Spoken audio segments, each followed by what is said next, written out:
તો પંચમહાલના ગોધરા તાલુકાના દરુનિયા ગામના સ્થાનિકો જીવના જોખમે કોઝવે પરથી પસાર થવા માટે મજબૂર બન્યા છે। સ્થાનિકોના જણાવ્યા અનુસાર આ કોઝવે પહેલા વરસાદમાં જ ધોવાઈ જાય છે, જેના કારણે નદીના સામે કાંઠે વસતા 200 જેટલા લોકો એ જીવના જોખમે પસાર થવા માટે મજબૂર બન્યા છે। કોઝવે તૂટી જતા ટ્રેક્ટર જેવા વાહનો પસાર થઈ શકતા નથી અને વાહન ચાલકોને પણ લાંબુ અંતર કાપીને પસાર થવું પડે છે। કોઝવે તૂટી જતા ખેડૂતોને પણ મોટું આર્થિક નુકસાન ભોગવવું પડે છે, ત્યારે ગ્રામજનો માંગ કરી રહ્યા છે કે વહેલામાં વહેલી તકે હવે આ કોઝવેનું સમારકામ કરવામાં આવે।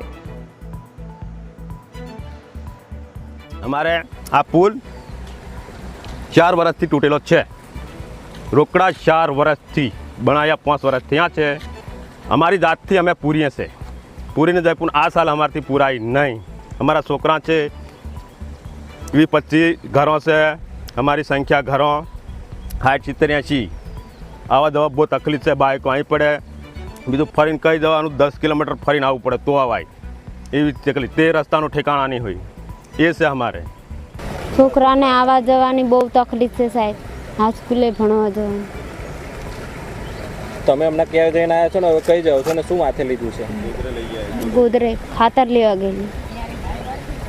તો તમે કઈ રીતે જશો? પાળી પર રહીને। તો તમને બીક નથી લાગતી પડી જવાની? બીક તો લાગે છે, પણ શું કરવાનું, કઈ રીતે જવાનું, રસ્તો છે ને, અહીંયા જ જવું પડે। પુલ બનાવ્યા લે એ માંગણી, બીજું હાલ में આપણે પાણી ઉતરવામાં કોઈક બરો સોરો ઉતરવું હોય, ડિલિવરી કોઈક થાય હોય તો એને લઈ જવાનું સી રીતે, કઈ રીતે ઉશ્કેલ લઈ જવાનું, છોકરોને અમારે ઉશ્કેલ ઉતારવાનો।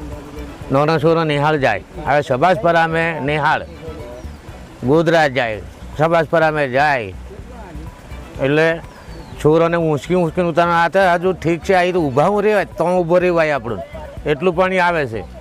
તો હા મને થોડો કઈ વ્યવસ્થિત પુલ બનાવી આલો।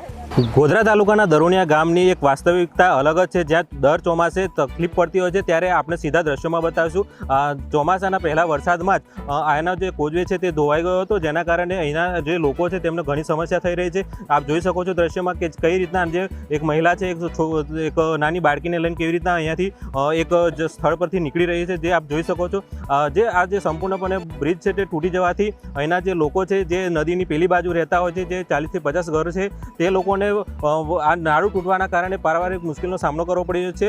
સાથે સાથે બાળકો જે સ્કૂલમાં જઈ રહ્યા છે તેઓને પણ અહીંયાથી આ એક જ પારી પરથી પસાર થવા મજબૂર બન્યા છે। ત્યારે બીજી તરફ જે આ નદી છે ત્યાં એક મગર પણ જોવા મળે છે। આમ તો અહીંના લોકોનું કહેવું છે કે અહીંયા ઘણા મગર રહે છે, ત્યારે કહી શકાય કે અહીં જો પસાર થતા જે લોકો છે તેઓને મગરનો તો ભય સતાવી જ રહ્યો છે। સાથે સાથે જો જાનહાનિનો પણ અહીંયા સવાલ ઊભો થાય છે, ત્યારે અહીંના જે લોકો છે તેઓને પણ અહીંયાથી નીકળવું ઘણું તકલીફ પડી રહી છે। પરંતુ તંત્ર દ્વારા હજુ સુધી અહીંના જે નાળું છે તેને સમારકામ કરવાની કે કોઈ પણ પ્રકારની તસ્દી લેવામાં નથી આવતી। લોકોની અનેક રજૂઆતો કરવા છતાં પણ અહીંના જે પંચાયતના જે સરપંચ છે, સભ્યો છે, તેઓ કોઈ પણ પ્રકારની કાર્યવાહી કરતા નથી, જેના કારણે અહીંના જે લોકો છે તે પારિવારિક મુશ્કેલીનો સામનો કરી રહ્યા છે। Dashrathsinh Parmar, news capital.